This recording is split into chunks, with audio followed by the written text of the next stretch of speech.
de cualquier mecanismo sensorial que se encuentre intacto, vista, audición y o tacto. El proceso de aprendizaje de estos movimientos es el mismo que se utiliza para aprender cualquier nuevo ejercicio, basándose en los principios de concentración, la atención, precisión y repetición. El paciente de cúbito supino tendrá que realizar los siguientes ejercicios. En primera instancia debe realizar una flexo-extensión de rodilla y cadera alternadamente sin despegar el talón de la superficie.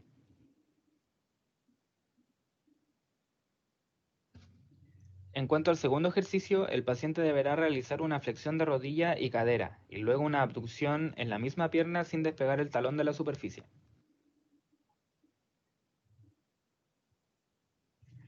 En el tercer ejercicio, el paciente deberá realizar una flexo-extensión de rodilla y cadera, despegando el talón de la superficie, alternando cada pierna.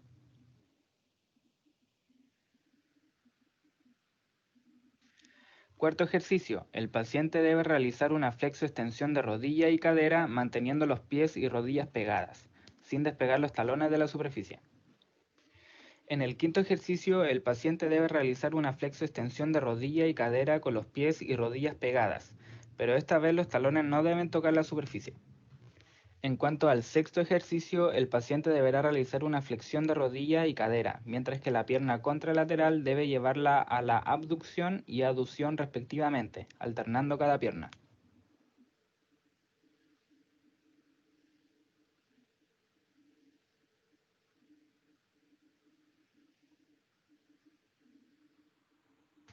Séptimo ejercicio, el paciente deberá realizar una flexo-extensión de rodilla y cadera alternadamente despegando los talones de la superficie. En el octavo ejercicio, el paciente debe realizar una flexión de rodilla y cadera, despegando los pies de la superficie, mientras que la otra pierna deberá realizar una abducción y aducción en el aire.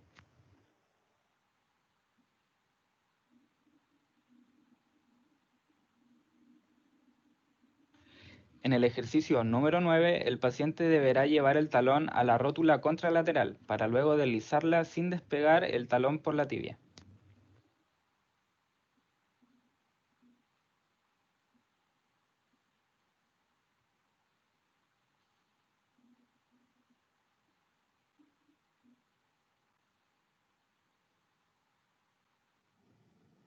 Muy bien. Ya, ¿Les mi puedo amor, pedir que me... Perdón, ¿me pueden mostrar al principio del video, porfa, que no se grabó? Solo por eso, antes de la conclusión, por favor, para dejarlo grabadito. Los ejercicios de Chandler. Eso, gracias. Es para que quede grabado. Es una variación de los ejercicios de Codman. Ambos utilizan la fuerza de gravedad para distraer las superficies articulares, cuya finalidad es evitar adherencia entre los estratos sinoviales adyacentes de la cápsula articular. El paciente en decúbito prono sobre la camilla deja caer el brazo por el borde. Desde esta posición se realizan movimientos pendulares de hombro. Se suele hacer con peso para aumentar el espacio entre el húmero y el acromion. El paciente realizará el primer movimiento de forma activa y luego se dejará llevar por la inercia. Solo se trabajarán arcos de movimiento no dolorosos. Los ejes de movimiento serán en un plano sagital, coronal y en circunducción.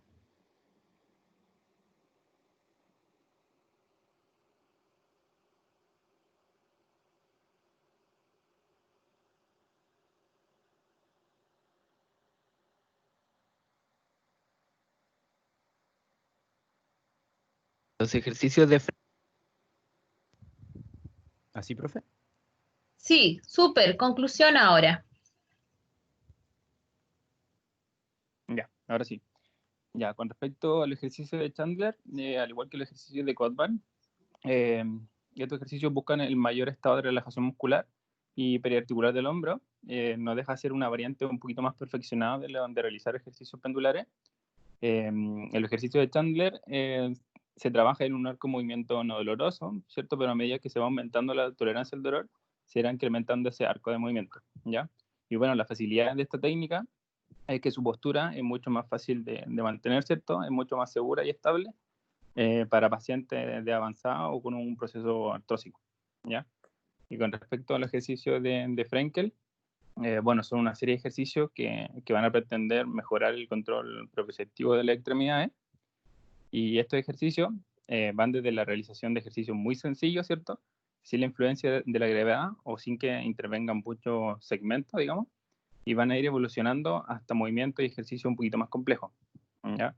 En este caso, si se logra conseguir un movimiento simple, se pasaría como a un grado como más de dificultad, y después que se haya dominado ese ejercicio simple, es importante también continuar ese entrenamiento en su casa, y se le podría solicitar que lo pueda repetir en unas 3, que lo pueda repetir cada 3 o 4 horas, cosa de que podamos conseguir o intentar conseguir automatizar ese movimiento. Y eso. Muchas gracias. Disculpen, chiquillos, ¿esto de qué tipo de técnicas son? ¿Pasivas, activas? ¿En qué parte del tratamiento del paciente podríamos empezar a utilizarlas? Así como para contextualizar.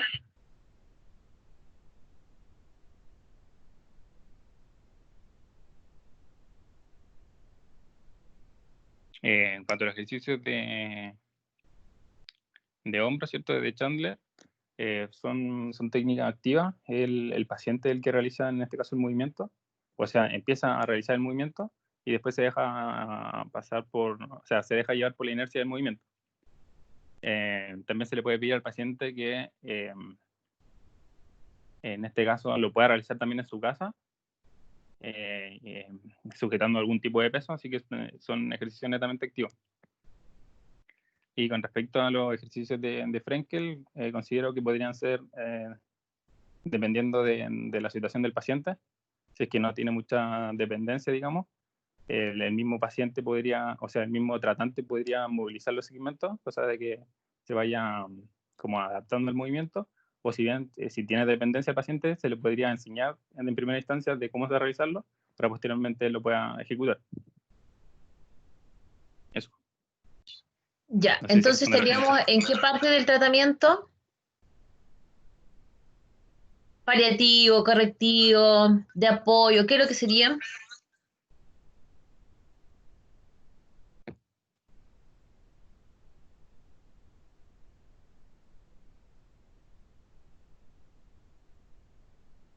Yo creo que puede ser de apoyo.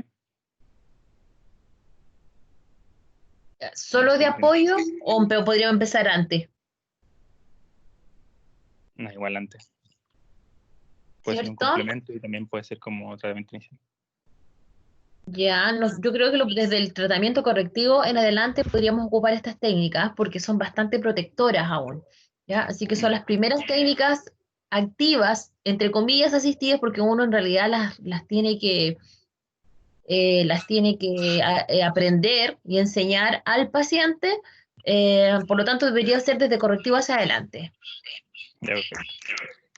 Okidoki, muchas gracias.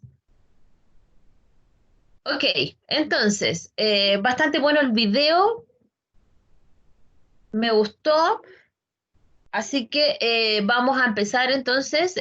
Bueno, tienen un 7, muchas gracias por la presentación, estuvo bastante ordenadita, así que vamos a empezar con la clase de hoy. Voy a compartir el escritorio. Creo que ese era el único video de hoy, ya el día jueves tenemos más, los vamos a dejar todos grabados, ¿ya? Ahí estamos compartiendo el escritorio, voy a minimizar acá.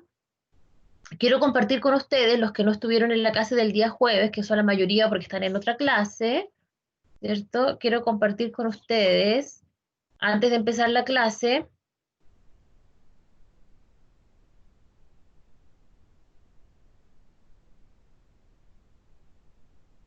un video muy bueno, yo lo bajé, de sus compañeros de neurodinamia.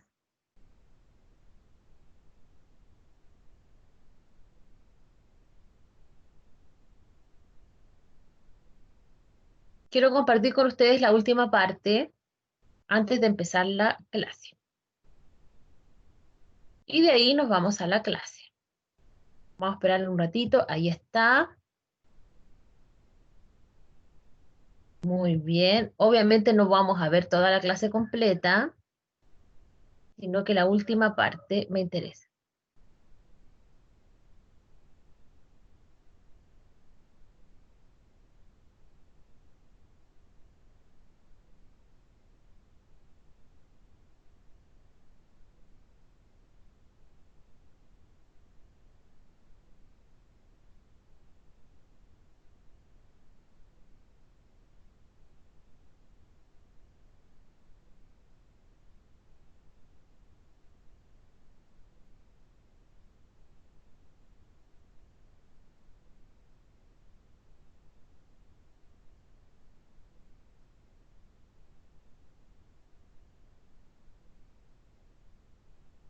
Ya, espero que se oiga. ¿Se escucha?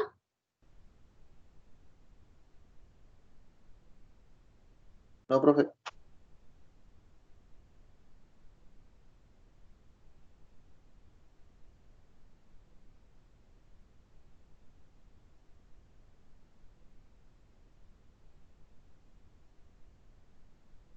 Este fue un video de sus compañeros, ¿eh?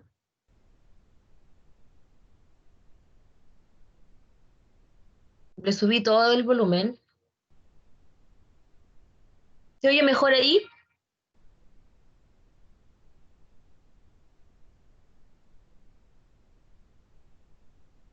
No se oye. Chao. Bueno, para que lo vean, se supone que está con la música de la Guerra de la Galaxia. Profe, tiene que activar el audio compartir para ver el audio. video. Ya lo activé, lo tengo al máximo. No, profe, cuando usted pone compartir No, pantalla, ahí antes de poner compartir pantalla le sale una opción que dice incluir audio. Y ahí tiene que, en el Team. Voy al Teams, espéreme.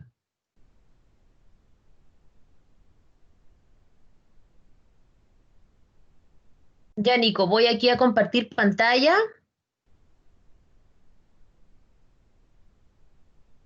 Incluir el audio al sistema. Ahí está.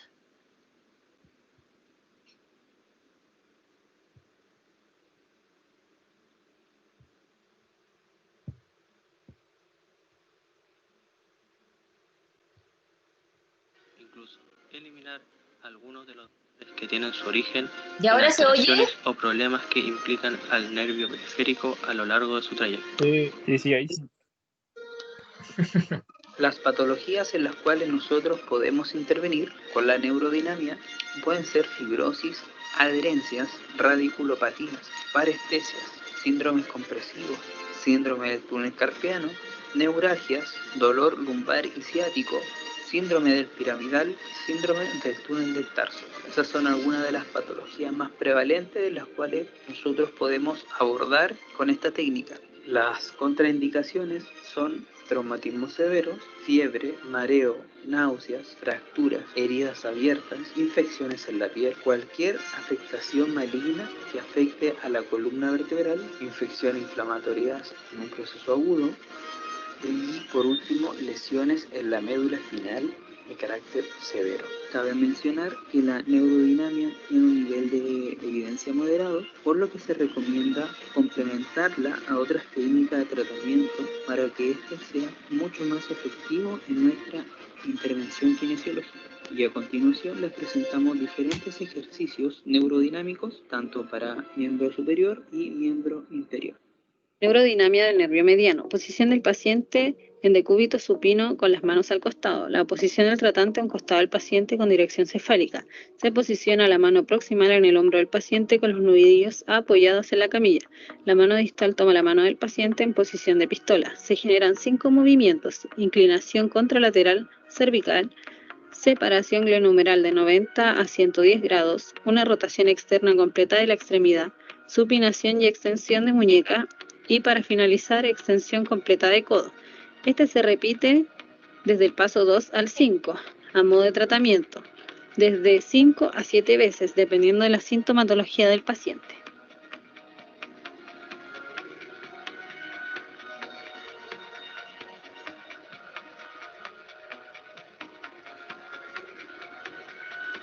Neurodinamia del nervio ciático poplito interno. Posición del paciente en decúbito supino.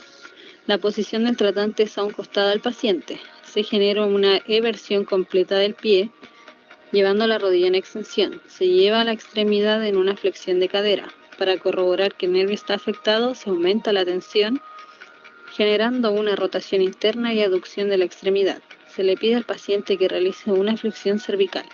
Si la tensión aumenta, confirmamos la afección del nervio.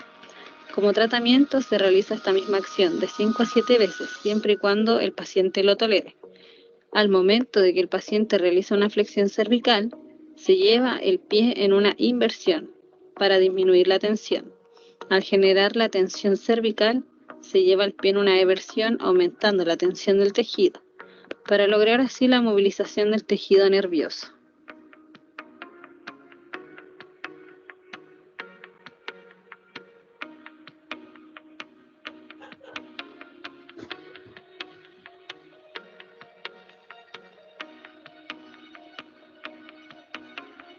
Neurodinamia del nervio crural. Posición del paciente en decúbito lateral. Posición del tratante al costado de la camilla. El tratante lleva pasivamente la rodilla en una flexión. Se posiciona el pie debajo del pliegue axilar. La mano contralateral se utiliza para bloquear las compensaciones pélvicas. Se genera una extensión de cadera proporcionando una tensión de la zona de inervación del nervio crural. Y se le pide al paciente que realice una flexión cervical. Si la tensión aumenta, es positivo para la flexión del nervio. A modo de tratamiento, se realiza el mismo proceso, pero al momento de que el paciente lleve la cabeza en una flexión, se disminuye la tensión descendiendo los grados de flexión de rodilla. Y en la extensión de cabeza se aumentan los grados de flexión de rodilla. De este modo, también aumentamos la tensión del tejido y se puede repetir de 5 a 7 veces, siempre y cuando el paciente lo tolere.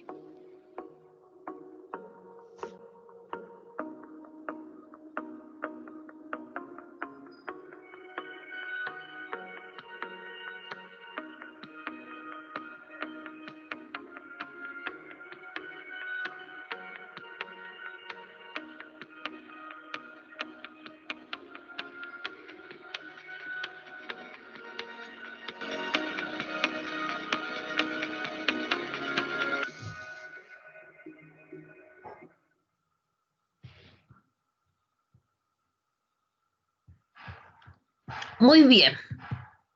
Eso que vimos ahí, chiquillos, era el video que hicieron sus compañeros para neurodinamia. Ah, yo tengo abierta la neurodinamia acá, pues. Sí seré. Ahí está, pues. Muy bien. Entonces, ¿se ve, cierto? ¿Estamos compartiendo bien? No hay problema. Cualquier cosa me avisan, ¿ya?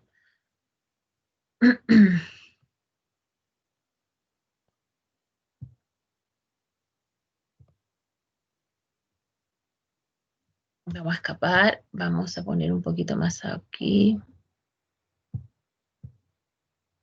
para que podamos ver bien la pantalla. Ay, no salió para poder revisarlo. No importa. Ya, chiquillos. Neurodinamia. Como sus compañeros bien decían, la neurodinamia en sí mismo, aunque se ha convertido en una técnica que es bastante protectora, ¿cierto? No es ni más ni menos que las características propias que tiene el nervio para poder ser movilizado dentro de sus vainas, ¿ya?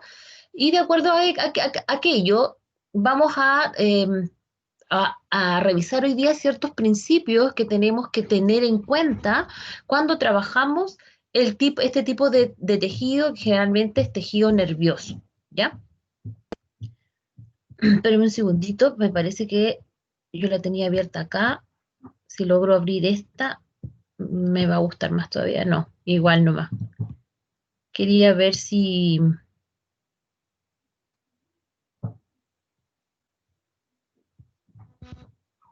salen las herramientas.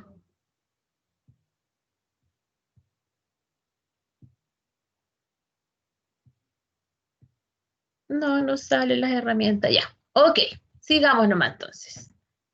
Entonces, la neurodinamia es una característica que tiene que ver con el sistema nervioso, pero no solamente el sistema nervioso central, sino que también el sistema nervioso central y periférico, ¿ya?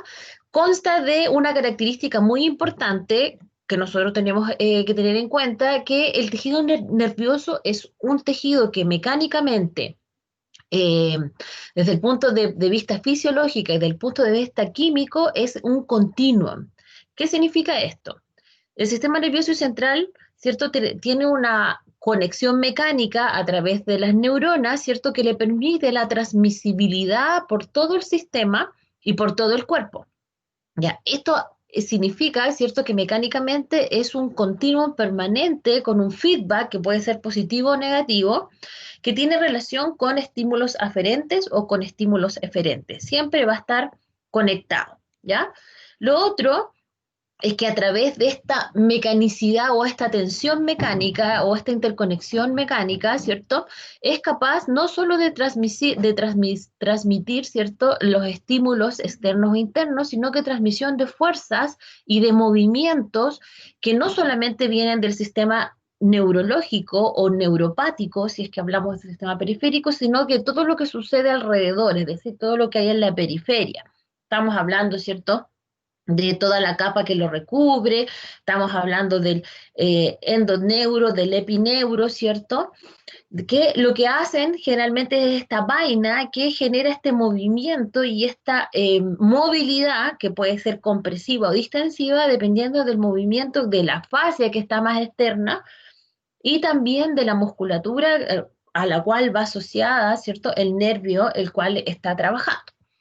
Entonces, tenemos un sistema que está interconectado, que es capaz de transmitir fuerzas de movimiento y neuronalmente, es decir, fisiológica, eléctricamente, también va a generar un continuum que tiene que ver con las sustancias que se están produciendo y que van desde el sistema central hasta el sistema periférico, por ejemplo, los neurotransmisores, ¿cierto?, que van a generar una transmisión continua de ida y de vuelta, generando respuesta con respecto a un estímulo, ¿cierto?, de acción, y también las neuronas que están constantemente a través de esta transmisibilidad neuronal, su capacidad, ¿sí?, eléctrica, una transmisibilidad que también nos va a generar una respuesta. ¿De qué depende esta capacidad neurodinámica? ¿Ya? Uno, que todos estos impulsos, es decir, que esta estructura mecánica se mantenga indemne, cosa que exista una mantención de la conducción de estos impulsos y que el sistema de transporte, ¿cierto?, axonal, se mantenga también en constante afluencia. Esto tiene relación directa, ¿cierto?, con la indemnidad también de las estructuras de protección que van asociadas a este sistema neuronal, desde un cilindro, ¿cierto?, eje neural formado por el endoneuro, por el epineuro, hasta la teca dural, es decir, pasando también por la zona meningia. Generalmente cuando se produce una alteración de este sistema, se va a generar una alteración que también va a ser mayor, porque la transmisibilidad también se produce de manera normal y de manera anormal. Por lo tanto, la complejidad de las alteraciones se ve asociada a la capacidad de la conectividad. Como sabemos que tiene alta conectividad, entonces el nivel de complejidad de la problemática de esta estructura es multitejido. No solamente se produce dentro del sistema, sino que también de extrasistema. Entonces, tenemos dos tipos de alteraciones: las intraneurales y las extraneurales, es decir, las que tienen que ver con las conexiones propiamente tal y las que se extrapolan a todo lo que está alrededor del sistema. Un nervio que está alterado va a generar una transmisibilidad alterada, lo que va a generar que una fascia y un músculo no logren la coordinación de la intensidad y de la capacidad o de la funcionalidad normal que requería para cierto gesto, que puede ser un gesto motor o puede ser una adaptación fisiológica. ¿Ok? Entonces, la adaptación se va a producir cuando este continuo está indemne y por su capacidad de estirarse y acortarse dependiendo de la provocación, ¿cierto?, externa. Cuando no ocurre la adaptación, ocurren las alteraciones, ¿cierto?, intra o extraneurales, generando alteraciones en el movimiento corporal. Cuando la neurodinamia, es decir, la neurodinámica, la capacidad de transmisión, de conducción, la mecánica y la química está indemne, nosotros nos encontramos con un movimiento corporal que también es indemne. Pero cuando no hay adaptación, lo que nosotros observamos finalmente, ¿cierto? Es un movimiento corporal alterado. ¿El paciente de qué se queja? De dolor, ¿ya? Entonces, el sistema nervioso es una unidad, es decir, es un todo que puede producir alteraciones dentro de sí mismo y también fuera de sí mismo. Este sistema es un sistema dinámico, por eso hablamos de neurodinamia, ¿ya? Es un sistema que se moviliza, ¿cómo lo hace? Estirándose o acortándose, ¿ya? Y obedece también al sistema de cadenas, por lo tanto, vamos a tener una cadena de apertura y también cadenas de cierre, que no se llaman igual, pero que funcionan igual cuando nosotros queremos tratar de movilizar intraneuronalmente, ¿cierto? A través de un movimiento extraneuronal. Este sistema nervioso, aunque se desadapta fácilmente, también es fácil lograr que se adapte, por lo tanto, es también importante para nosotros que logre volver a una nueva condición. Podemos readaptarlo, podemos darle una nueva información. Y obviamente todo, la mecánica, la función, todo lo que ocurre en este sistema nervioso está interconectado. Todo se relaciona entre sí. Muy bien. Las alteraciones intraneuronales se caracterizan porque lo que se afecta son los tejidos de conducción, es decir, propio neuronal, la neurona, el axón, la dendrita. Y también se afecta a los tejidos conectivos, como es el epineuro y la aracnoide, si estamos hablando, ¿cierto?, de la zona meningia, es decir, todo lo que lo circunda. Ya, ahora, cuando se producen alteraciones intraneuronales, se pueden deber por alteraciones extraneurales, ¿ya?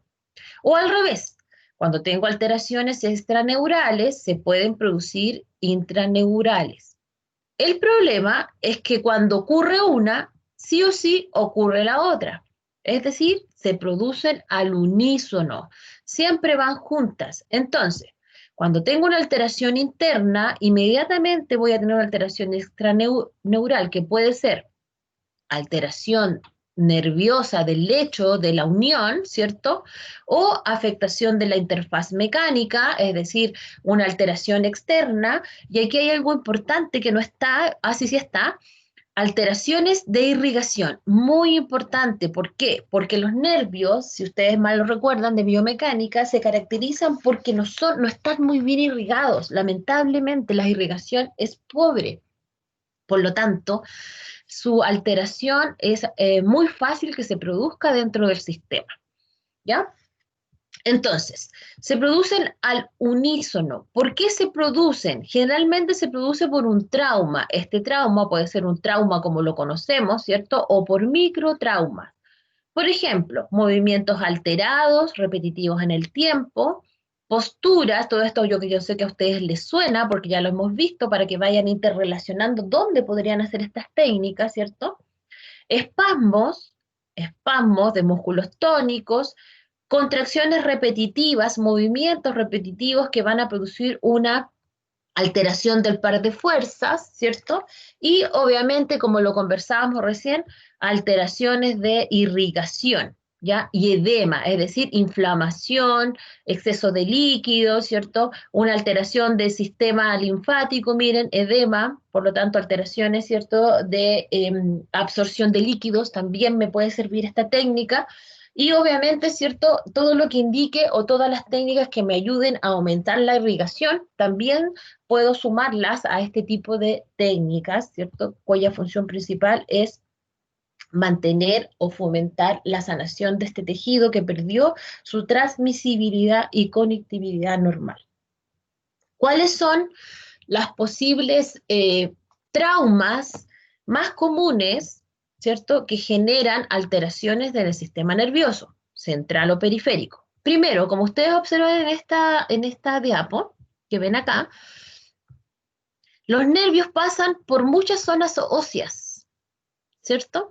Por lo tanto, cualquier alteración intraneural que genere un aumento de volumen va a generar fricción. Por lo tanto, una de las primeras fuerzas que va a generar alteración, ¿cierto?, de este tejido es la fricción.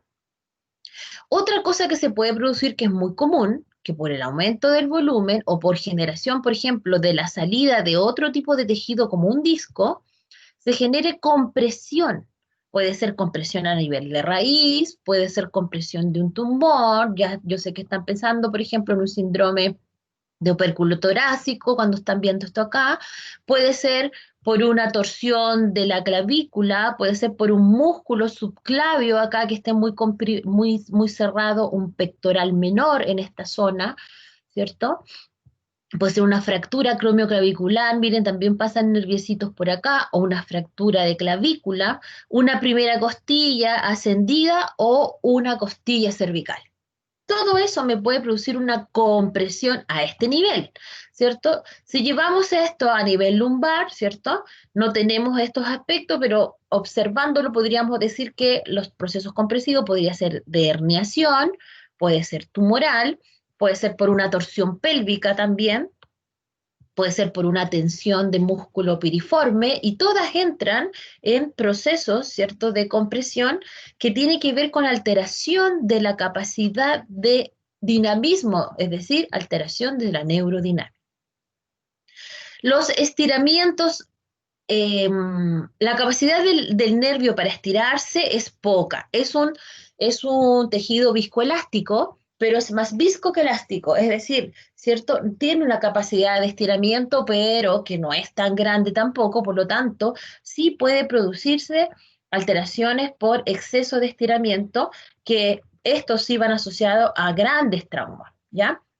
Fuerzas externas que van a producir la tensión muy excesiva, ¿cierto?, de esta, sobre todo del tejido periférico asociado, ¿cierto?, finalmente al tejido más central, que va a generar una tensión y una ruptura de las diferentes ramas de irrigación, sobre todo de las capas que recubren y que protegen al tubo neural, que son el epineuro, generando alteraciones de irrigación y finalmente microtraumas que van a producir aumento de volumen o del lecho nervioso por edema, generando, ¿cierto?, finalmente un proceso compresivo asociado a un proceso de estiramiento masivo.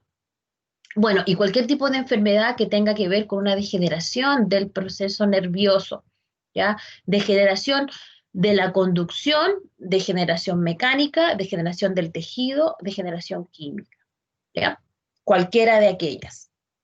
Entonces, estos 4 componentes, ¿cierto?, estos 4 hitos, van a generar siempre alteración de la neurodinamia, de todo lo que conversábamos anteriormente. Entonces, la neurodinámica en sí misma es un movimiento natural de elasticidad fisiológica del tejido nervioso. La movilización neural o la neurodinamia, lo que hace, su objetivo principal, y aquí tenemos un objetivo general, es restaurar el movimiento y elasticidad de este sistema, lo que debiese promover el retorno a sus funciones normales. Por lo tanto, esta técnica supone que si existe un deterioro, puede ser de la elasticidad, del movimiento, de la conducción, del tubo, del flujo axoplasmático, esto puede derivar en trastornos del sistema nervioso y de todas las estructuras, ¿cierto?, que lo acompañan, que se adicionan, estructuras musculoesqueléticas, faciales, ¿cierto?, y que tienen relación con su inervación. Algunas cositas importantes de la neurodinamia que nosotros debemos manejar antes de empezar a trabajar con este tipo de técnica, ¿ya? Recuerden que este es como un resumen de la neurodinamia. Esta es una técnica, hay gente que solamente trabaja con neurodinamia, ¿ya? Busqué harta información, así que les tengo algunos videitos con los que vamos a poder trabajar. Primero que nada, la tensión. La tensión es donde el nervio, es la capacidad de estiramiento de un nervio por un tiempo definido, ¿ya? Y Y generalmente el que recibe esta tensión es el perineuro, que es la capa más externa, ¿cierto?, que está entre el epineuro y el endoneuro. Finalmente, la capacidad de tensión cuando cede el perineuro va a producir inmediatamente alteraciones de irrigación en las capas más internas, produciendo alteraciones de conducción finalmente. Lo normal es que la tensión, ¿cierto?, tenga que ver con los movimientos fisiológicos naturales. Por lo tanto, entre más flexibilidad y más movimientos de apertura que una persona realice, mayor tensión de los tejidos neurales, ¿ya? Una persona que se moviliza poco, que tiene un dismovilismo, que usa rangos mínimos de movilización en su vida normal, probablemente el nivel de tensión natural de del tejido neural va a ser menor. El deslizamiento se trata de la capacidad de movimiento del tubo endoneural dentro de las estructuras adyacentes, es decir, dentro de su endo, peri, epi, neuro. Y este deslizamiento natural, obviamente que está asociado con un tejido y con un líquido neural, ¿cierto?, axonal, puede ser de manera longitudinal o transversal. Y es su capacidad natural de movimiento dentro de las capas que lo recubren y lo protegen, ¿ya? Cuando pues, se produce una tensión excesiva o una compresión excesiva, se pierde la capacidad de deslizamiento. La compresión son fuerzas que no son propias del nervio, ¿cierto?, pero que son las más comunes y que van a degenerar la parte más interna, ¿cierto?, produciendo alteraciones intraneurales en un nervio, ¿ya? Aunque el epineuro intentará, ¿cierto?, protegerla, la compresión es la fuerza más alteradora del trabajo natural y normal que tiene un nervio, ¿ya? Entonces, cuando se produce compresión, la compresión siempre tiene que ver con alteraciones o musculares, espasmos musculares fuertes, pero más que eso son alteraciones donde se produce la congruencia, ¿ya? Donde se produce la congruencia neural, y esa se produce generalmente en las articulaciones. Entonces nos encontramos con procesos compresivos, por ejemplo, en canales de los óseos, por ejemplo, ¿cierto?, o donde se produzca una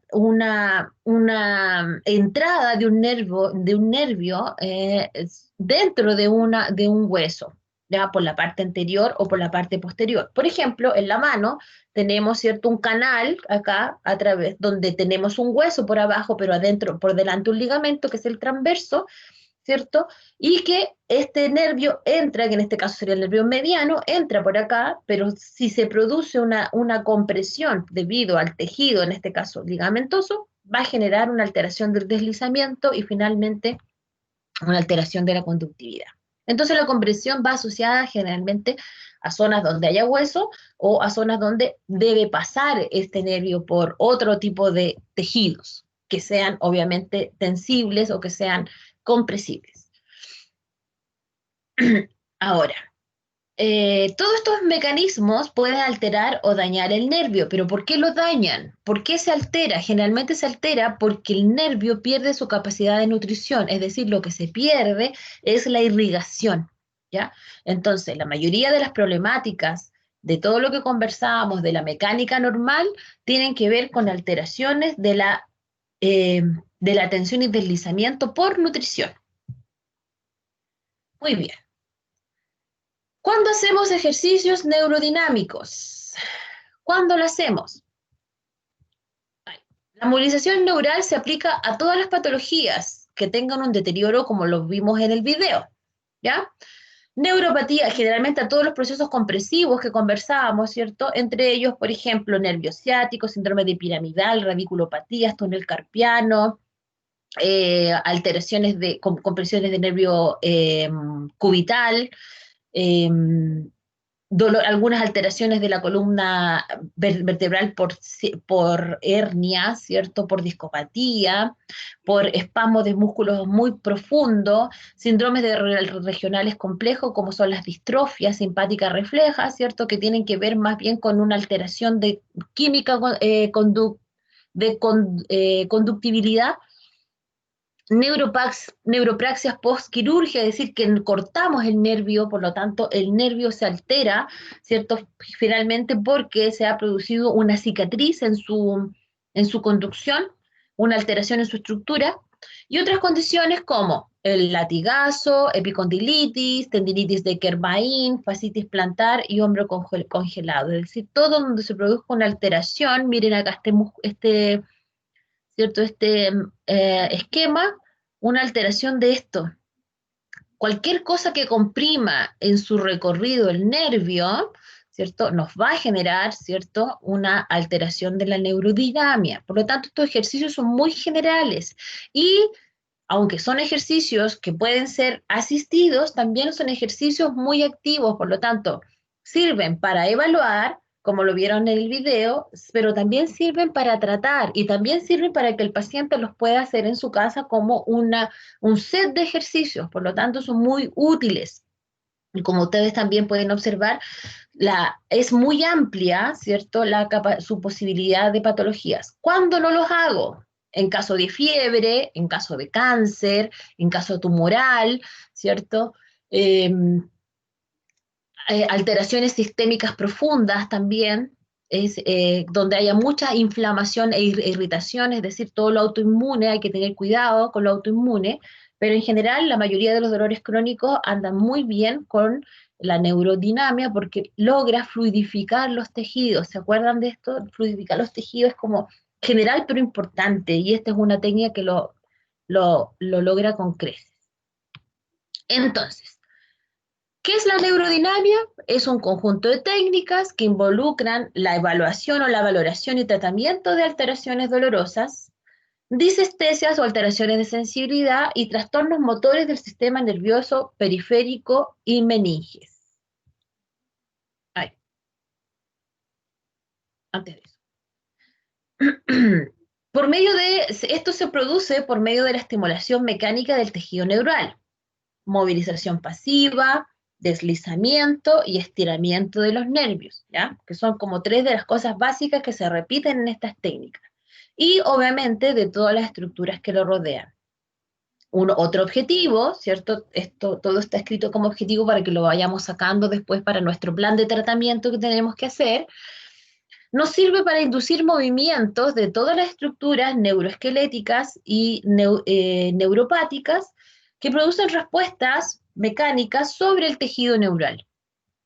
También sirve para liberar atrapamientos y disfunciones, aliviando el dolor neuropático, neurogénico, y produce que además, ¿cierto?, puede estar produciendo debilidad muscular, por lo tanto nos sirve para potenciar y para estabilizar, ¿cierto?, las alteraciones musculares, los reflejos disminuidos, alteraciones de sensibilidad y la falta de irrigación de los capilares. Es decir, restaura la irrigación, que ya dijimos que era una de las posibilidades más importantes y de un porcentaje alto de ocurrencia de los traumas a nivel neural.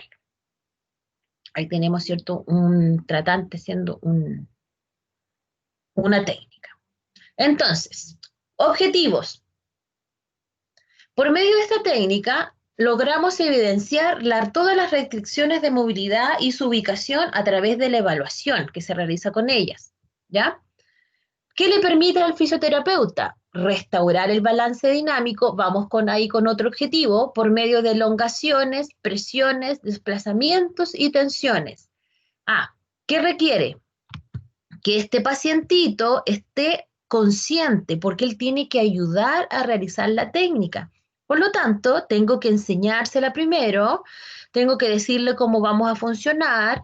Yo evalúo, otra cosa importante de esta técnica es que yo evalúo e inmediatamente puedo tratar. Le enseño el patrón de trabajo al paciente y finalmente con esto mismo yo puedo lograr que él lo realice en casa de acuerdo a cómo vaya cediendo y él cómo vaya sintiendo el dolor. Entonces, vamos siempre trabajando en el punto límite, es decir, hasta donde le duela y disminuimos la tensión. ¿Ok? Por lo tanto, esas cosas son importantes para poder ir reforzando el trabajo de la neurodinamia. ¿Ok? Trabajamos en dos sentidos, en sentido de tensión y en sentido de convergencia. ¿Ya? Cada vez que vamos hacia adentro, hacia la convergencia, generamos presión dentro del tejido neural. ¿Por qué? Porque cerramos el espacio, hacemos esto. Y cada vez que vamos en una tensión controlada, aumentamos los espacios, ¿ya? Pero este bombeo, entre comillas, que se produce dentro del tejido, favorece la irrigación del tejido, ya que genera un flujo de líquido interno, lo que fomenta la mayor irrigación, ¿cierto? Dando estímulos, en este caso aferentes o eferentes, de aumento del fomento de la funcionalidad de la zona. ¿Ya? Muy bien. Estas presiones, desplazamientos, elongaciones y tensiones van a provocar lo que yo les contaba, ¿cierto? Una microcirculación neural, aumento de la circulación. Esto va a generar una mayor capacidad de conducción porque el transporte axonal se va a ver potenciado y la transmisión del impulso nervioso también va a ser mayor. Todo esto que conversamos va a aliviar los síntomas nerviosos del paciente, reduce las adherencias tanto intra como extraneuronales, elimina las sustancias tóxicas porque aumenta la circulación, aumenta toda la vascularización completa, mejora el flujo de los líquidos axoplasmáticos, aumenta la tolerancia del tejido a las fuerzas mecánicas que pueden haber producido el trauma, ¿cierto? Y finalmente llevarlo a la tensión o tensividad, no sé cómo se llama, normal, ¿ya? Que lo que logramos finalmente que el paciente logre volver a sus actividades comunes. Test y tratamientos de neurodinamia. Ya, chiquillos, aquí los voy a despertar. Por favor, ocupen su última glucosa que tienen por ahí dando vuelta. Se van a posicionar en donde esté en su silla, ¿cierto? O si están acostados, yo los insto a que se sienten, que salgan de la posición, ¿cierto? Y vamos a hacer un trabajo de estiramiento primero a manera de ejercicio para que ustedes lo puedan sentir. ¿Cuáles son las indicaciones de la neurodinamia en general que uno le da al paciente? ¿Ya? Primero, la tensión empieza siempre, bueno, tenemos dos tipos de trabajo, uno longitudinal y otro transverso. Todo lo que va, el plexo, toda la parte superior del tronco, el trabajo o el complejo de trabajo de neurodinamia es transverso. Y cuando trabajamos en extremidades inferiores es longitudinal, ¿ya? Esto lo podemos hacer de pie, pero generalmente cuando trabajamos extremidades inferiores, ¿cierto? Lo hacemos en planos en la oblicuidad o lo hacemos con el paciente acostado en la horizontal. Bien. Esta técnica de estiramiento global de extremidades superiores se hace a modo de tratamiento. La primera que les voy a ofrecer, ¿cierto? Pero la puse acá porque quería que ustedes trataran de hacerla en su casa, solitos primero, y luego viéramos las otras, ¿ya?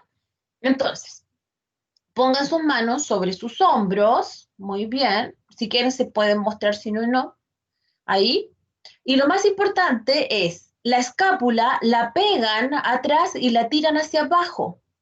Van a generar una pequeña anteproyección de cuello, eso es, y una pequeña flexión de la columna cervical superior. Entonces tenemos depresión de hombros, escápula pegada atrás, ¿cierto? Y también deprimida, desplazada hacia caudal, cuello en un poco de anteproyección y una flexión de la columna cervical alta.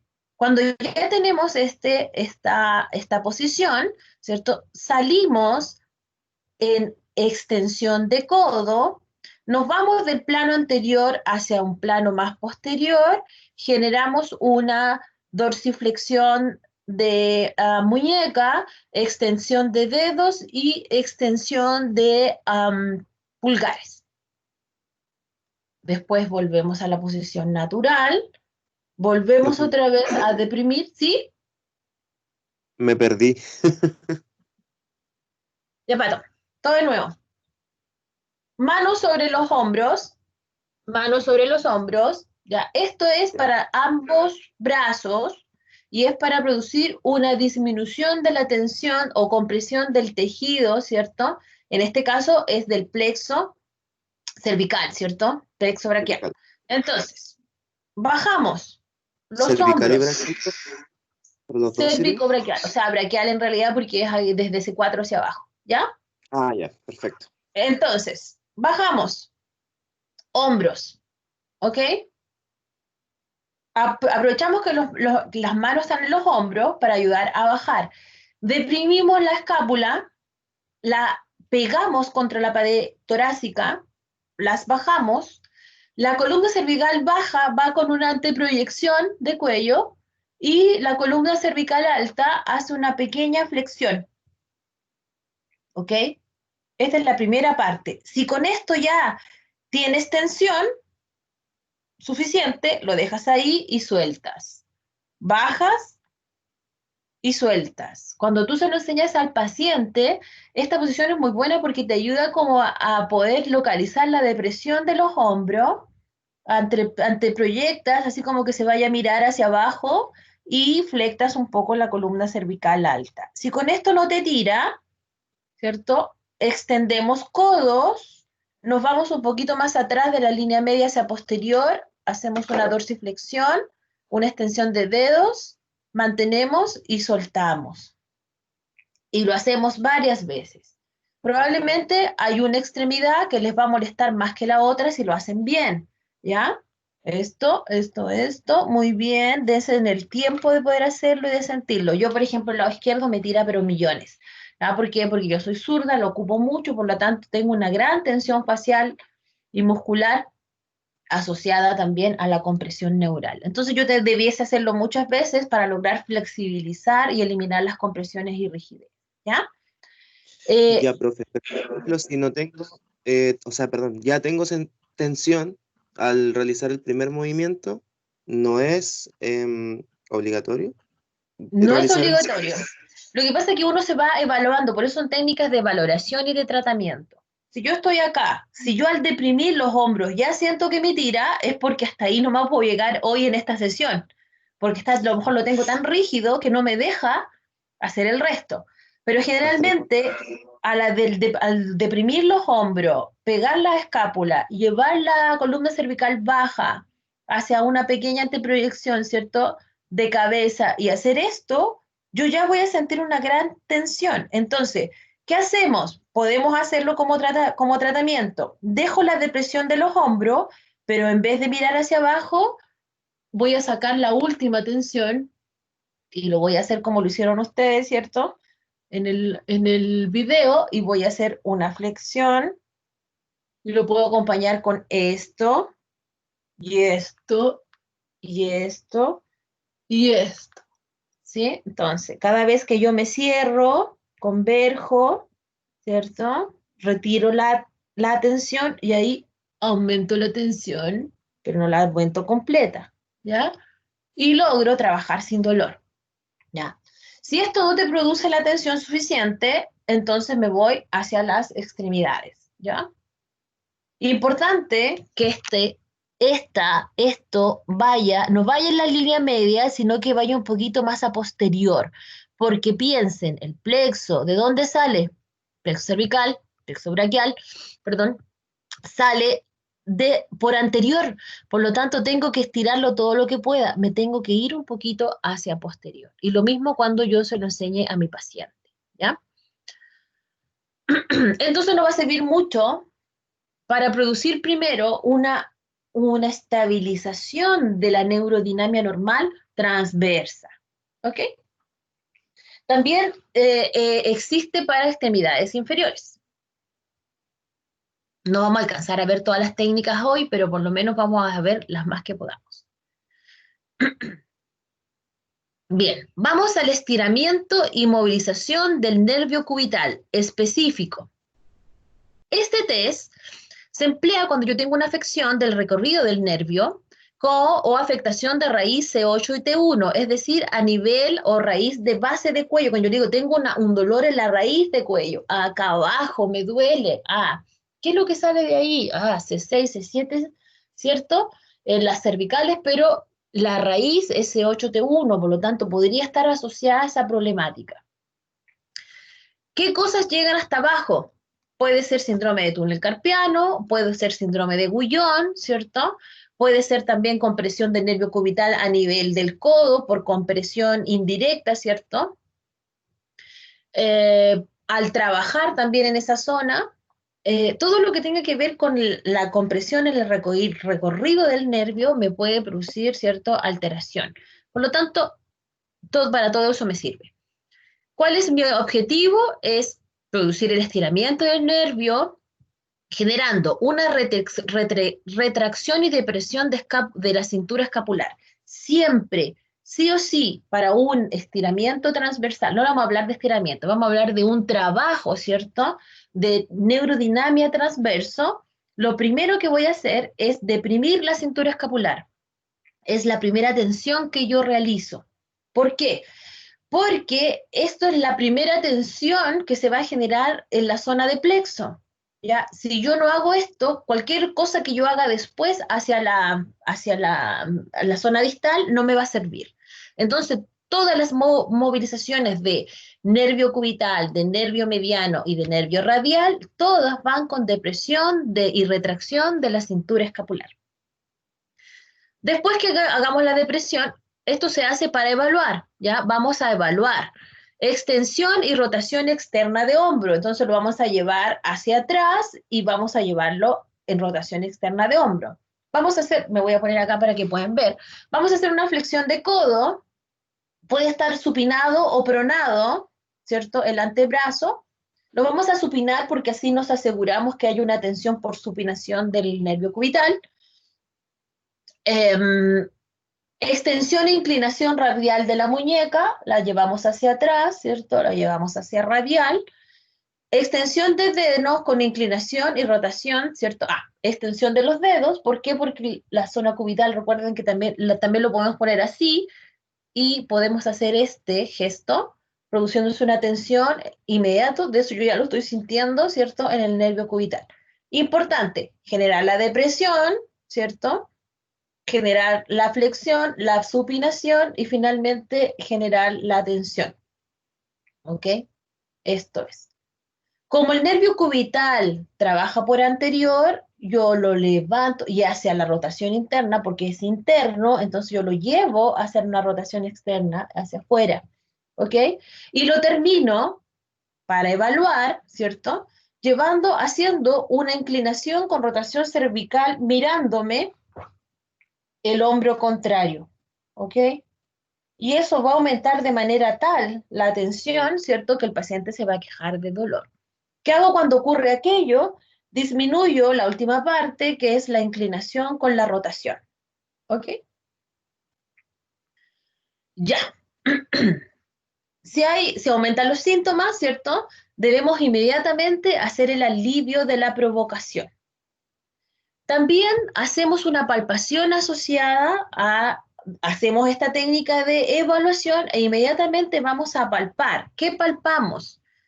Entre los escalenos, para ver si hay una tensión en esa zona, en la unión entre la primera costilla y la clavícula, pectoral menor, surco del nervio cubital y el canal de Guillain. Es decir, hacemos una palpación en todas las zonas donde se puede haber producido la compresión. ¿Por qué? Porque si es más proximal, ¿cierto? Probablemente voy a tener que sacar la tensión más proximal primero para generar una menor alteración, una menor sintomatología. Pero si es más hacia distal, voy a tener que trabajar más hacia distal para que se genere un mejor estiramiento, ¿cierto?, de la problemática si se produjo más la compresión hacia distal. Y así sé si es proximal o si es distal. ¿Dónde del recorrido está la alteración? Ok. Cuando yo genero toda esta tensión, este test completo independientemente de cuál sea el nervio, ¿cierto? Se llama test de la cuerda de arco, ¿ya? Es cuando yo genero la tensión completa del nervio. Recuerden que lo vamos a hacer también en un taller, así que la idea es que ahora traten de entenderlo, ¿ya? Profe, Sí, ¿la palpación se realiza mientras él realiza el ejercicio o en reposo? no, primero hago la técnica, le pido que relaje y yo voy a palpar las zonas, ¿ya? Las puedo palpar antes y después hago el test, o puedo hacer el test y palpar después, ¿ok? ¿Qué sugiero yo? Sugiero hacer el test, sugiero hacer el test para que quede, ¿cierto?, activo y un poquito irritado el nervio y poder ver en qué zona está produciendo la compresión. ¿Y en la palpación yo busco el dolor o busco, no sé, dolor y contractura tensión? muscular? No, dolor y tensión. Resistencia no entra fluidamente, así como lo hemos buscado siempre. No entra, le duele, Ya. aquí, se me irradia, la irradiación, acuérdense que aquí, todos los problemas neurales, ¿qué dice, de qué se queja el paciente? Buscan de lo que se queja. Si yo tengo una compresión de túnel carpiano, ¿de qué se queja?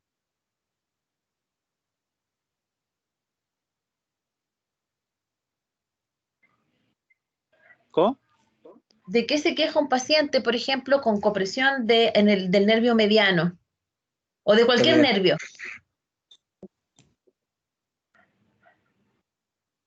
De dolor irradiado por toda la extremidad que está afectada. Dolor irradiado, desde cervical hacia parestesia, abajo. dolor irradiado, parestesia, sensación de frío, aumento de temperatura, dolores profundos, ya, todo eso lo voy a buscar, ¿ya? Otra cosa y otra forma de evaluar, no lo dice en la técnica, pero a mí se me ocurre porque como uno si haces el link con las evaluaciones que hemos visto, cuando tú evalúas miotomas, evalúas raíces también. Entonces, si tú evalúas miotomas, por ejemplo, y estás haciéndose C4 acá arriba, ¿cierto? Y el paciente se queja de disminución de fuerza cuando hace esto, ¡oh! Miotoma. Pues significa que la raíz está alterada. Puedo hacer neurodinamia. ¿Ya? Si hago C5, ¿se acuerdan? Hacíamos C5 contra resistencia, o sea, C5, C6 contra resistencia, C7 hacia atrás, hacia arriba, así, ¿se acuerdan? Aquí, acá, C6, C7, C8, T1. Cuando yo tengo debilidad de cualquiera de estos, yo evalúo miotomas superiores e inferiores y salen alterados, yo puedo hacer neurodinamia. Ya, obviamente que después al realizar la técnica, primero valoro dónde se está produciendo la alteración del miotoma, ¿ya? Pero también me sirve también valorar los miotomas. Hagamos el link, ¿ya? No lo van a encontrar en ningún lado, pero si hacen el link, obviamente, ¿cierto? Es lógico que se produzca una alteración de miotoma cuando hay una alteración de raíz. Bien, sigamos, entonces, tenemos aquí un monito que nos dice, ¿cierto? Primero, entonces tengo la depresión del hombro, bajo el hombro, después lo abro, va en rotación externa, vamos a dejar, como este es nervio cubital, va por debajo, por lo tanto voy a dejarlo en rotación externa para producir mayor tensión, voy a hacer una supinación, me gusta más que la pronación, una dorsiflexión de muñeca, ¿ok? Y voy a llevar en extensión todos los dedos, ¿ok? Finalmente, voy a llevar la cabeza en inclinación hacia el lado contralateral. Esta es la prueba de cuerda de arco, donde produzco la tensión, la máxima tensión del nervio, ¿ya? Si esto sale positivo, entonces tengo que ir a palpar esta zona, esta zona, esta zona y esta zona. Y de acuerdo a la que reproduzca más la sensación que trae el paciente, yo o trabajo con la inclinación hacia el lado, ¿cierto? La saco o la pongo dependiendo de la alteración, o voy trabajando masa distal. Si acá en el guión trabajo más con la mano, si es en la zona de codo, trabajo más con la extensión y flexión, pronosupinación de codo. ¿Se entiende, no? Dependiente de donde sea, voy produciendo los cambios. Este es nervio cubital. Nos vamos a demorar un poquito más en terminar esta clase, pero lo vamos a hacer lo mejor que se pueda. Vamos a esperar un ratito que se cargue.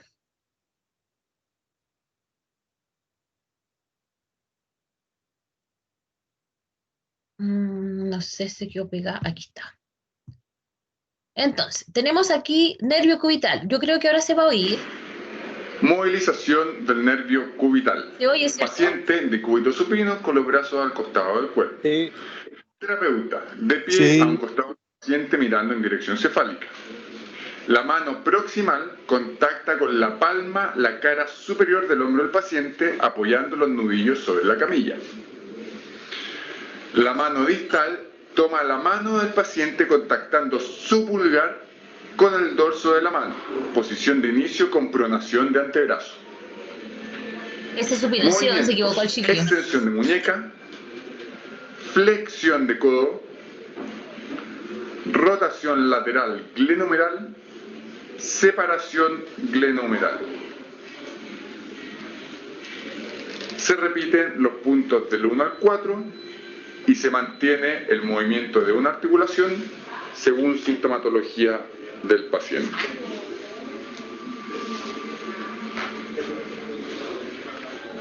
Ya, ¿qué faltó aquí? El problema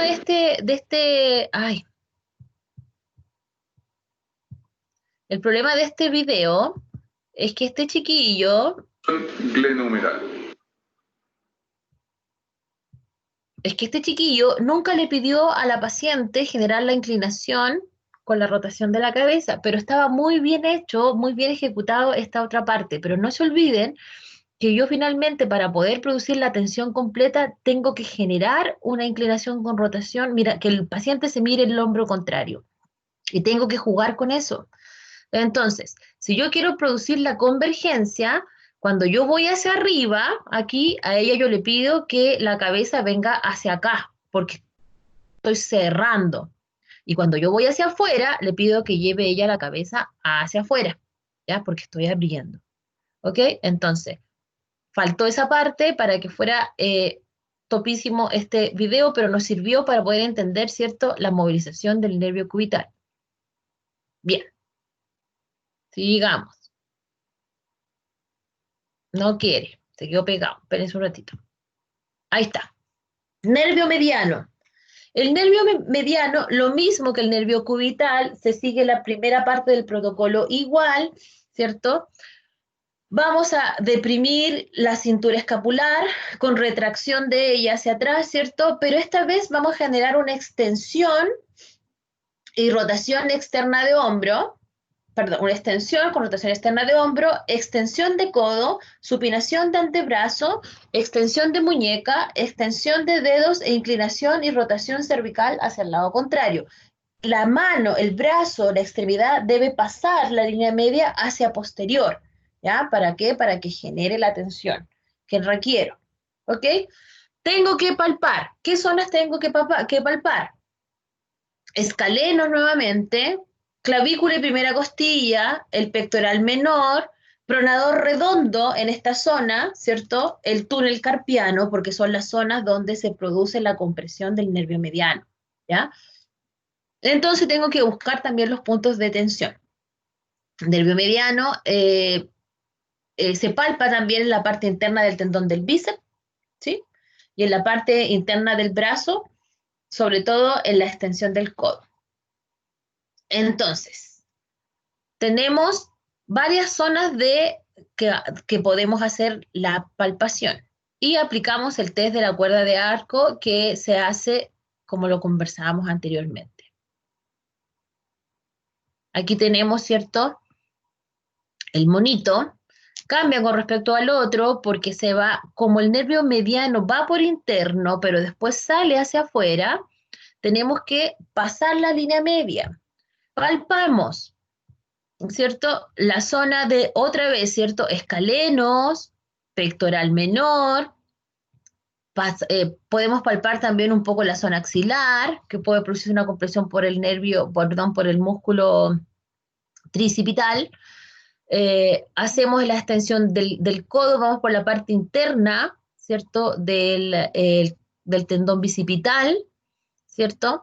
Un poquito más abajo a nivel de membrana, nos vamos al túnel carpiano y podemos también a la zona tenar y en la zona hipotenar, ¿la ven?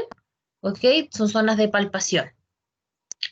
Y lo que hacemos es una abducción de hombro, retracción escapular, rotación externa de hombro, una supinación, sí o sí, una dorsiflexión de muñeca y una extensión de los dedos. Y hacia atrás. ¿Bien?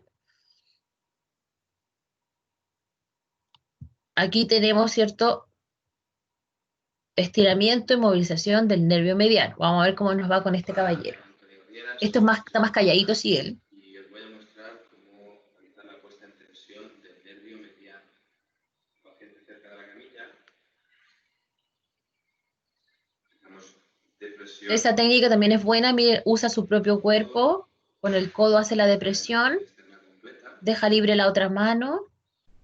Realizamos la flexión dorsal del carpo. ¿Cierto? Va a hacer una dorsiflexión del carpo. Lleva los dedos en extensión completa. Va hacia la cubitalización. Y va a la extensión de codo.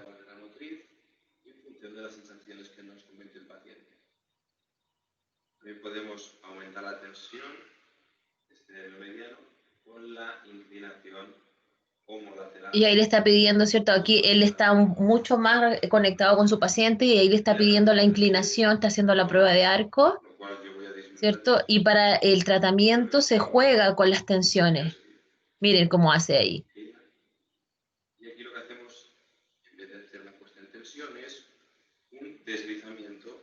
Y está trabajando con un deslizamiento y está explicando ahí.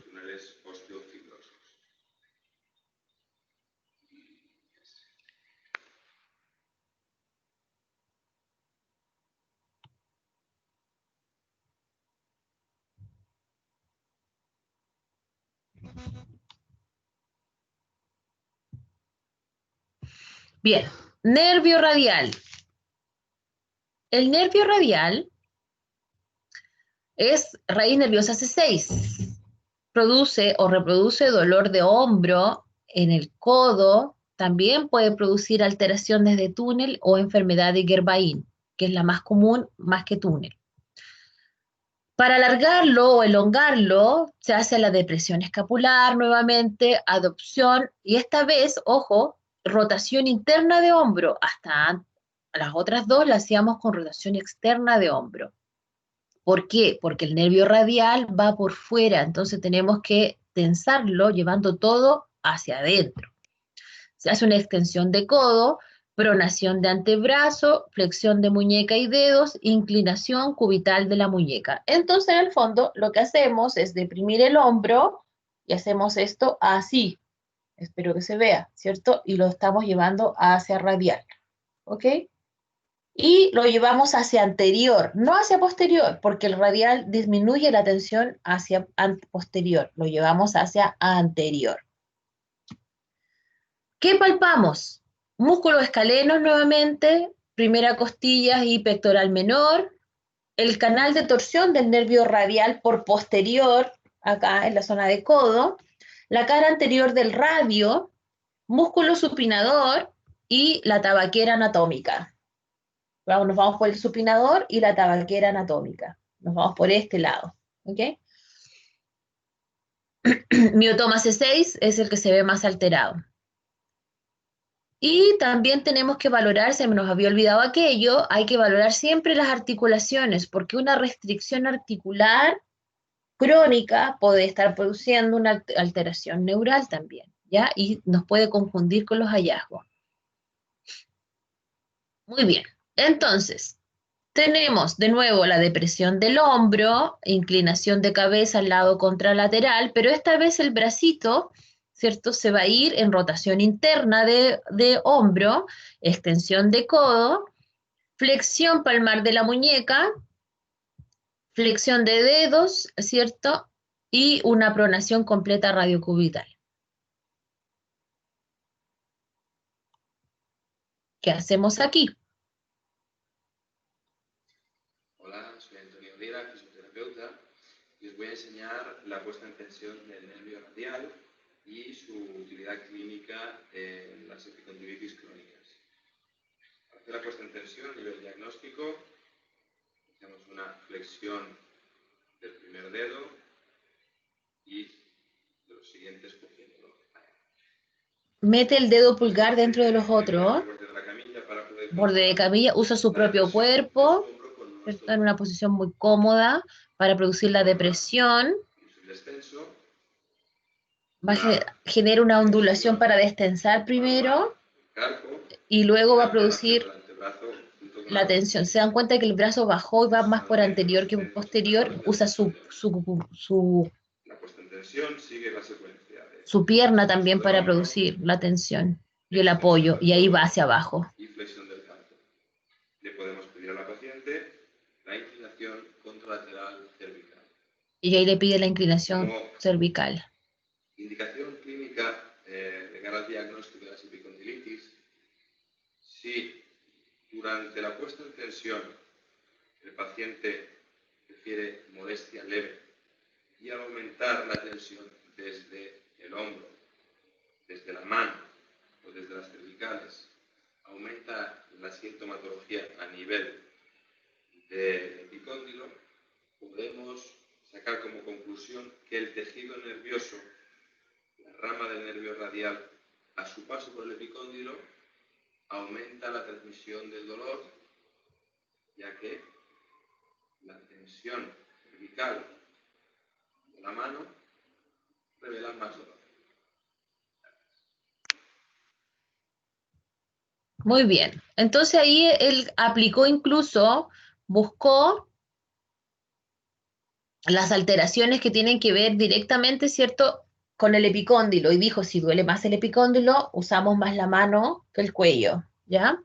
Eso es importante porque nos permite diversificar las técnicas, ¿ya? Entonces, valoramos, miotomas, valoramos, palpamos y tratamos. Bien, movilización pasiva del cuello se llama Passive Neck Flexion. El test de flexión pasiva de cuello, se los di en inglés porque también hay muchos videos en inglés, ¿ya? Entonces, para que lo busquen. Ya, este test es un test neurodinámico, permite evaluar la sensibilidad de los tejidos que se encuentran en la cabeza, cuello y tronco. Este es longitudinal, ¿cierto? Y lo que se usa es flexión cervical, suboccipital, flexión cervical inferior, y lo aumentamos o lo sensibilizamos produciendo una flexión torácica alta, ¿cierto? Es decir, aumentando la flexión torácica.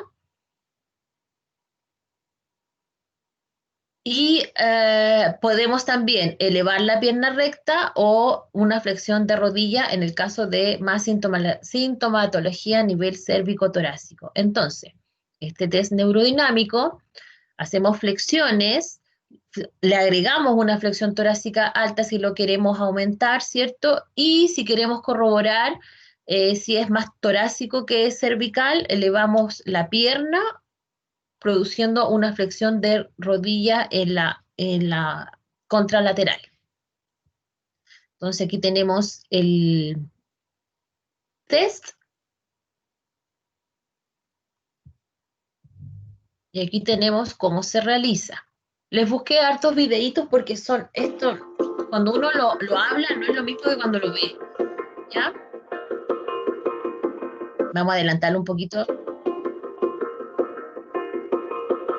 Caballero López, Carlos López Cubas, tiene una escuela de neurodinamia. El test de flexión pasiva del cuello es un test neurodinámico que nos permite evaluar la mecanosensibilidad de los tejidos neuroconectivos de, principalmente, la cabeza, el cuello y el tronco. Los componentes básicos del test son la flexión cervical superior o suboccipital y la flexión cervical inferior.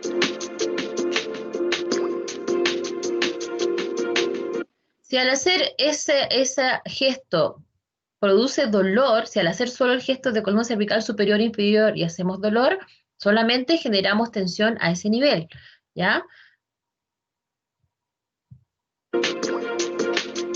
Pero podemos sensibilizarlo aumentando, ¿cierto?, la flexión El torácica. principal componente de sensibilización del test a aplicar para aumentar la solicitación mecánica de los tejidos valorados es la flexión torácica alta. Al estar aplicando, ¿cierto? Mayor flexión.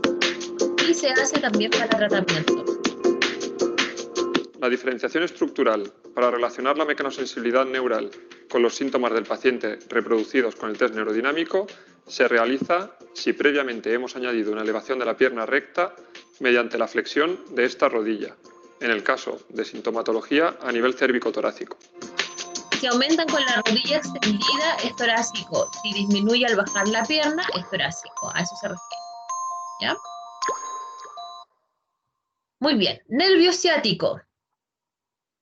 Este nerviecito, ¿cierto?, conocido por todos nosotros, se realiza primero extendiendo la pierna, ¿ya? Como haciendo un lacet, ¿ya?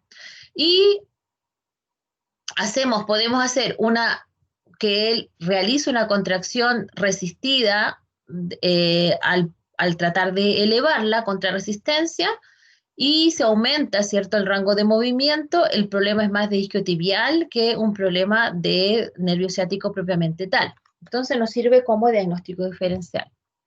Si esta contracción no alivia el síntoma o el rango de movimiento, ponemos la cadera en posición primero de manera nula en este caso, y hacemos dorsiflexión de tobillo hasta despertar la sintomatología y preposicionar de nuevo el tobillo para descartar problemas de gemelos. En este punto solicitamos la flexión de cuello. Si despiertan los síntomas, es un problema ciático. Entonces, elevamos la pierna extendida, pedimos una contracción resistida. Si la contracción resistida al hacerla, al bajar, disminuye el síntoma doloroso, digo, es isquiotibiales. Pero si no cambia a isquiotibiales, ¿cierto?, relajamos la musculatura, elevamos nuevamente a la posición antes de que doliese de flexión, hacemos dorsiflexión de tobillo. Ahí si aumenta la sintomatología, de nuevo posicionamos el tobillo en flexión dorsal, ¿ya? Si en este punto agregamos la flexión del cuello y aumentan los síntomas, entonces la problemática es ciática, ¿ya? ¿Por qué hacemos esto de dorsiflexión o flexión? Para descartar que la problemática sea por contractura gemelar, ¿ya? También podemos hacer una inversión de pie o una eversión. Cuando hacemos una inversión estamos tensando los peroneos, y cuando hacemos una eversión estamos tensando en los tibiales, ¿ya? Tibial anterior. Por lo tanto, también es un test que puede servir para estos otros nerviecitos. ¿Ok? Entonces, este test se llama Slump Test también, ¿ya? Se lo pueden encontrar en la... Lo podemos encontrar como Slump Test. Y aquí está mejor explicadito para que lo puedan observar. Voy a adelantarlo un poquito.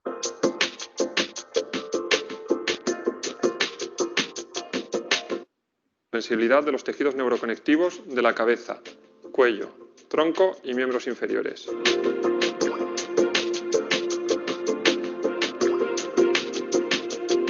Los componentes básicos del test son la flexión toracolumbar, la flexión cervical superior o suboccipital, la flexión cervical inferior y la extensión de rodilla.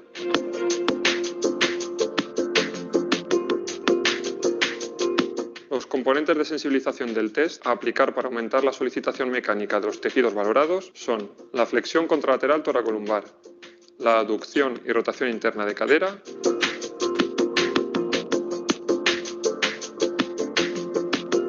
y la flexión dorsal del tobillo.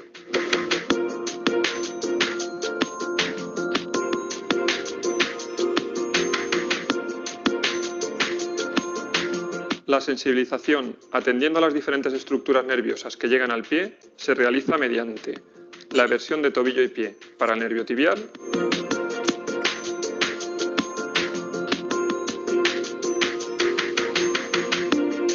la inversión de tobillo y pie para el nervio peroneo,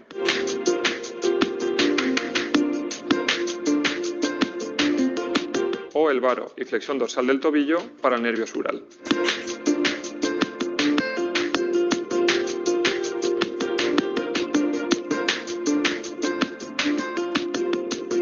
La diferenciación estructural para relacionar la mecanosensibilidad neural con los síntomas del paciente reproducidos con el test neurodinámico se realiza mediante una de las siguientes maniobras. Reducción de la flexión cervical en el caso de sintomatología distal en miembro inferior, por ejemplo, dolor en el pie.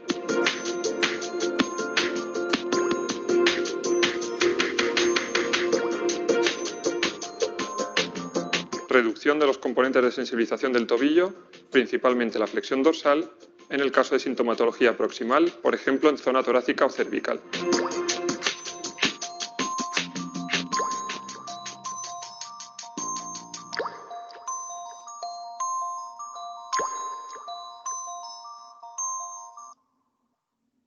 Bien, tenemos ahora es el Slump Long Sitting Test.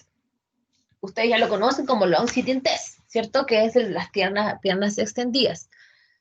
En este caso, lo que observamos acá es lo que pasa es que los longitudinales, ¿cierto? Cuando lo hacemos transversos, lo vemos desde la cabeza hacia las extremidades, pero cuando hacemos valoración y trabajo longitudinal, no solamente va a ser para alteraciones en extremidades inferiores, sino que también cabeza, cuello, tronco, ya toda la tensión completa del tejido nervioso puede estar asociada, ¿ya? Por eso que no elegí estos porque eran mucho más generales, ¿cierto? Y nos daban esta visión más amplia de lo que estábamos realmente evaluando y lo que estábamos tratando, ¿ya? Entonces, acá tenemos los componentes básicos de tensión primaria son una flexión toracolumbar, flexión cervical superior y suboccipital, extensión de cadera y rodilla. Aumentamos la solicitación con flexión contralateral toracolumbar, abducción y rotación interna de cadera y flexión dorsal de tobillo. La sensibilización va a depender, ¿cierto? Podemos hacer eversión de tobillo para el nervio tibial, lo que vimos anteriormente, inversión para el nervio peroneo y varo y flexión dorsal del tobillo para el nervio crural.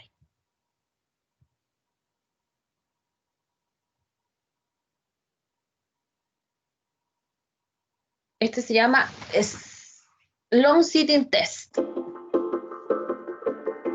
También se los voy a adelantar para que... Ay.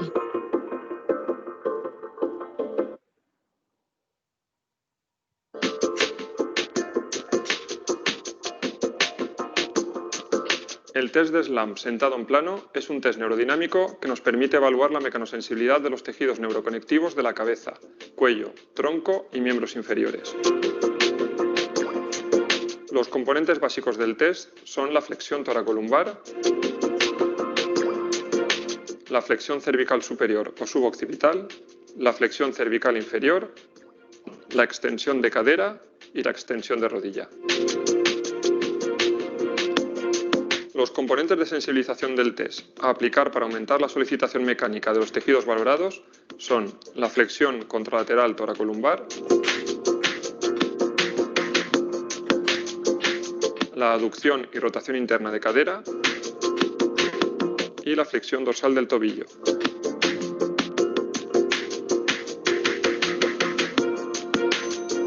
La sensibilización, atendiendo a las diferentes estructuras nerviosas que llegan al pie, se realiza mediante la eversión de tobillo y pie para el nervio tibial, la inversión de tobillo y pie para el nervio peroneo o el varo y flexión dorsal del tobillo para el nervio sural. La diferenciación estructural para relacionar la mecanosensibilidad neural con los síntomas del paciente reproducidos con el test neurodinámico se realiza mediante una de las siguientes maniobras. Reducción de la flexión cervical en el caso de sintomatología distal en miembro inferior, por ejemplo, dolor en la pierna. Flexión de cadera y rodilla en el caso de sintomatología proximal, por ejemplo, en la zona cervical.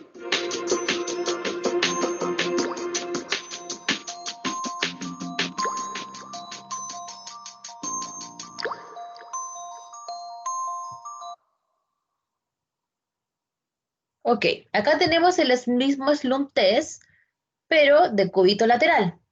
Se los voy a mostrar al tiro, porque es lo mismo que recién, funciona igual, ¿ya? Pero esta vez está de cúbito lateral. Nos falta súper poquito, chiquillos, para terminar.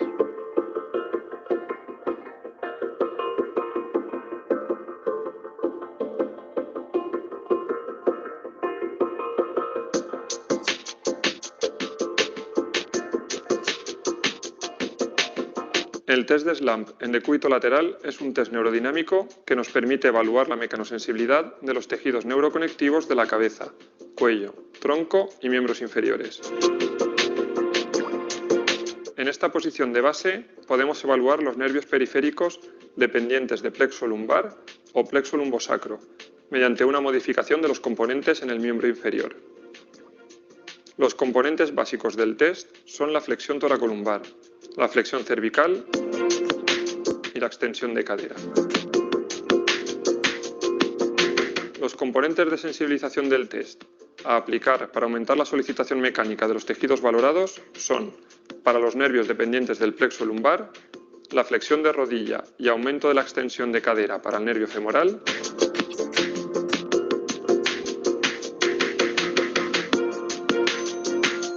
la aducción de cadera para el nervio femorocutáneo lateral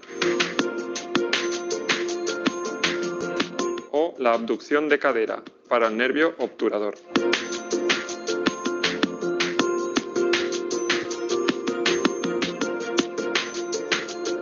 Y para los nervios dependientes del plexo lumbosacro, la aducción y rotación interna de cadera y la flexión dorsal del tobillo.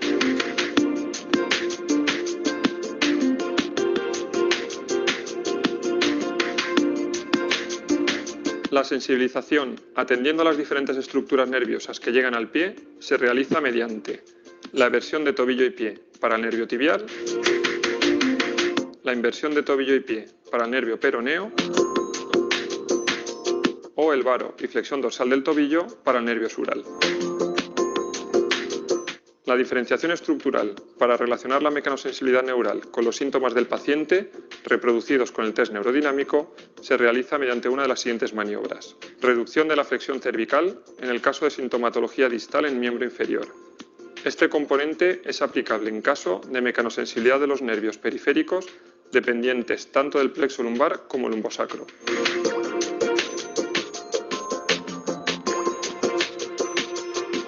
Reducción de la flexión dorsal de tobillo, en el caso de sintomatología proximal, en relación con mecanosensibilidad de los nervios periféricos dependientes del plexo lumbosacro.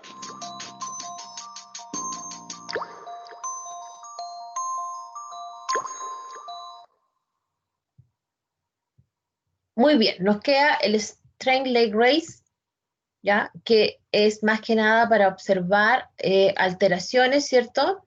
Tejidos del tronco, pelvis y miembros inferiores. Este es un poquito más bajo de lo que hemos ya visto anteriormente. Lo voy a pasar un poquito más rápido para que alcancemos a verlos todos y poder dejarlos ya tranquilitos.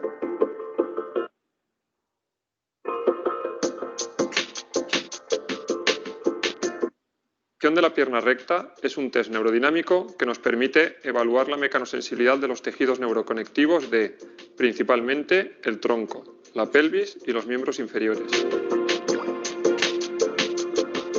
Los componentes básicos del test son la extensión de rodilla y la flexión de cadera.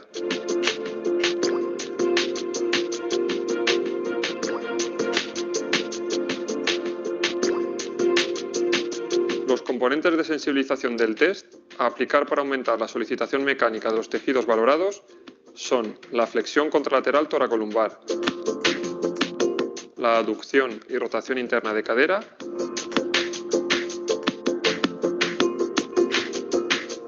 y la flexión dorsal de tobillo.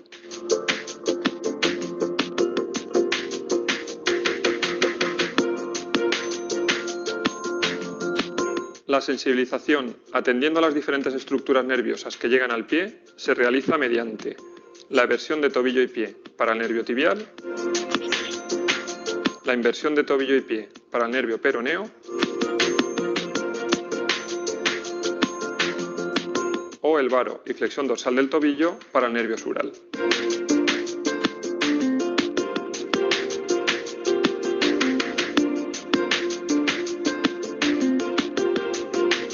La diferenciación estructural para relacionar la mecanosensibilidad neural con los síntomas del paciente reproducidos con el test neurodinamico se realiza mediante una de las siguientes maniobras. Reducción de la flexión de cadera en el caso de sintomatología distal en miembro inferior, por ejemplo, dolor en el pie.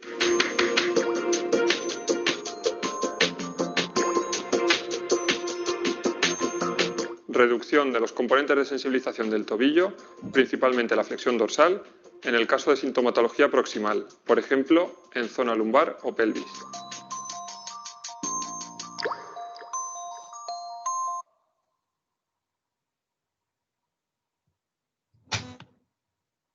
Ok, entonces ahora tenemos uno de los últimos test, tenemos la flexión de rodilla en decúbito prono. Este test neurodinamico, eran varios, nos permite observar alteraciones de plexo lumbar, ¿ya?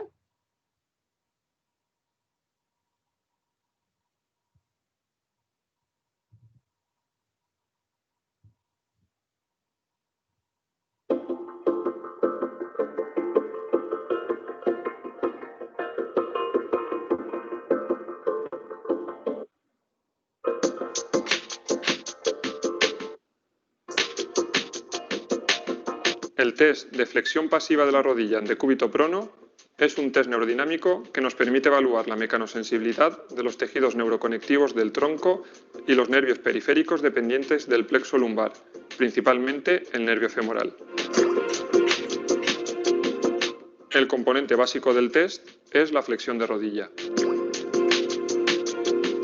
Los componentes de sensibilización del test a aplicar para aumentar la solicitación mecánica de los tejidos valorados son la extensión de cadera y la flexión contralateral tóraco-lumbar. La diferenciación estructural para relacionar la mecanosensibilidad neural con los síntomas del paciente reproducidos con el test neurodinamico se realiza si previamente hemos añadido una flexión cervical desde la posición de esfinge, la reducción de dicha flexión cervical, en el caso de sintomatología a nivel de pelvis o miembro inferior.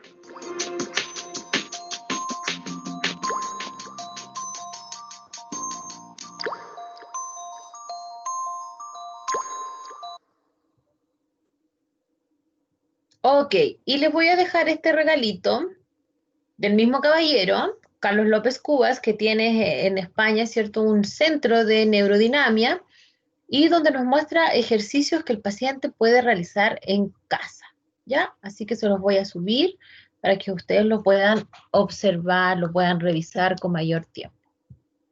Bien, y esta fue la clase de neurodinamia. Chiquillos, voy a cerrar acá. Yo sé que era harto, pero era lo que había que revisar. Es una excelente herramienta si la quieren ocupar, ¿cierto?, con sus pacientitos. Es muy fácil, es protectora, se puede hacer desde la segunda fase de tratamiento correctivo hacia adelante, ¿cierto? Lo pueden hacer para evaluar, para tratar y para que el paciente realice los ejercicios en casa. Muy bien. ¿Alguna consulta? Me suenan las trivillas, medio hambrecito. ¿Alguna consulta? ¿Algo que conversar? ¿Algo que tengamos alguna duda? ¿Se fueron todos a almorzar? ¿Me dejaron sola? Parece que sí. Ya, voy a detener la grabación.